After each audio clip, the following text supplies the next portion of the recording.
There seems to be a lot of confusion these days about ultra-processed food, what's good, what's bad, how much should we be having, what should I be having, what's not okay, and what a day of eating actually looks like. So I'm going to take you through what a balanced day of eating actually looks like. When we talk about balance, we talk about 80% whole foods, 20% fun foods. This is a good balanced day of eating. Breakfast, we've got some rolled oats, we've got some flax seeds, we've got a banana, and some milk.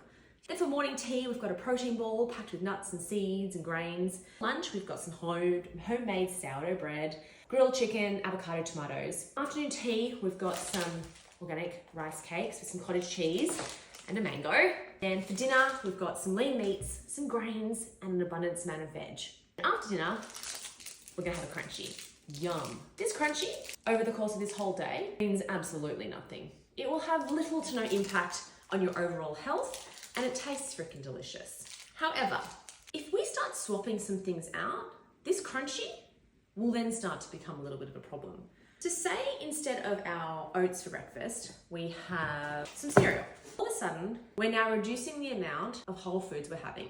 Then if we decided to swap out, say, our protein ball, an ultra-processed muesli bar, we've reduced the amount even more. So now we're probably sitting at more 60-40 when it comes to balance. If we then start to remove more things, so say we take away our sourdough chicken and veg for lunch, replace that with some ultra-processed white bread and some ham, we now can see that we're actually now more 80-20 the other way, or maybe 60-40, but the wrong way round. It can keep getting worse. We can take away our cottage cheese and rice cakes, some Oreos, or maybe some chips. All of a sudden, even though you had a banana for breakfast and you're gonna have veggies for dinner, this is no longer a balanced day of eating. And this crunchy now is no longer just a crunchy. It's now an addition to your occasional foods that are actually no longer occasional. Because marketing's a really good ploy as well. You know, Weet-Bix has a 5-star health rating. It's low in sugar and it's got 97% whole grains. We take a look at the ingredients. Second ingredient on Weet-Bix is sugar.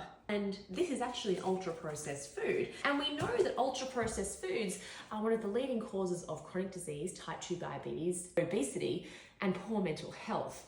In isolation, Weet-Bix is fine. But when we add it all together with everything else, it becomes a problem. In addition, if you're on a fat loss goal, eating more whole foods means you're going to be able to eat more foods, because we know that ultra-processed foods are usually high density calorie-wise. So they actually contain more calories per 100 grams than whole foods.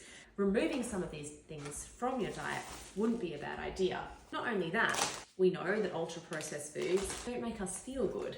They make us feel tired. They're very poor for our gut health. They're not good energy, which means we're more likely to snack more often. And they contribute to poor behavior in our kids. Take a look at your day. 80% whole nourishing foods and 20% fun, because this is super important, guys. We've all got to have some fun in our life. You're allowed to eat these foods. They're not bad. In isolation, there are no good and bad foods. But some food has higher nutritional value than other foods. What I make sure is that we're having an abundance of high nutritional value foods and then a small amount of our occasional foods. I hope this helped. I have a whole lot of crap we are never gonna eat. I don't even like Oreos or white bread. I'm definitely not eating as ham. All these muesli bars.